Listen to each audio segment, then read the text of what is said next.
election year in the United States. With just over 3 months to go to the November 8th election, the battle between Hillary Clinton and Donald Trump is heating up. Economic issues, particularly the role that the country should play in the global trade arena, are a major matter of debate between the two candidates, and foreign investors are keeping a close eye on any development on that side. Natasha Turak, global markets reporter of FDI magazine, has recently been to the Select USA Investment Summit, a main event organized by the US government to showcase investment opportunities in the country. So Natasha, what is the sentiment among investors with just a few weeks left to go to election day? There's no denying it. Investors are worried. The very anti-free trade rhetoric that we've been hearing on the election trail is part of a wider turn against globalization that we're seeing around the world. Brexit is one other example of this. In fact, global trade volumes have stagnated for the past 18 months. The World Trade Organization recently put out a statement urging its members to resist protectionism in order to revive economic growth and get job creation going again. Now, I spoke to U.S. Secretary of Commerce Penny Pritzker when I was at the Select USA Summit in Washington in June, and she told me that what is at risk here is the long-term position of U.S. businesses around the world. She says the risk lies in voters not understanding how dependent U.S. businesses are on products and services that come from overseas. And with regard to the TPP and particularly the Trans-Pacific Partnership, the risk here lies in not allowing America equal access to the fastest growing marketplace in the world, and how this could be very harmful to U.S. interests. And 95% of the world's customers live outside of the United States. So if we want business and we want jobs that come with that, we have to be engaged globally.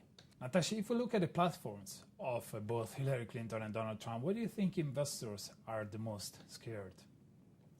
Well, really, Jacopo, both candidates have been vocally opposed to the TPP, Hillary Clinton and Donald Trump. And in fact, Hillary Clinton originally championed the TPP.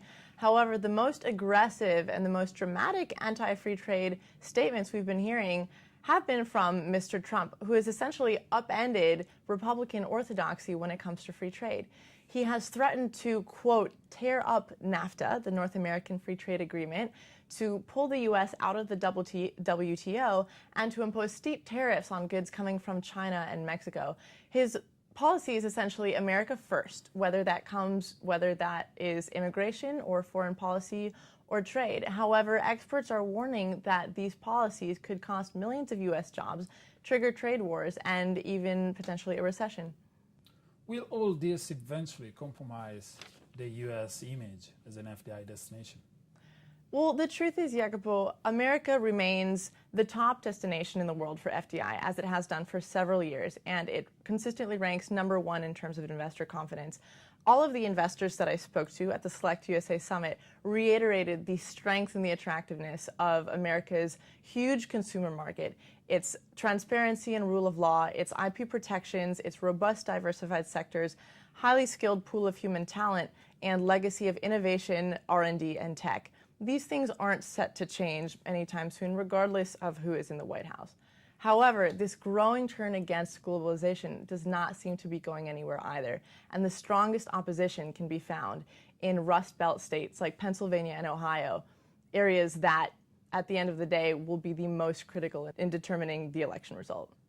Well, Natasha, thank you for your insights from the Select USA Investment Summit. Readers can follow Natasha's coverage of the presidential campaign on FDIintelligence.com and on the print edition of the magazine.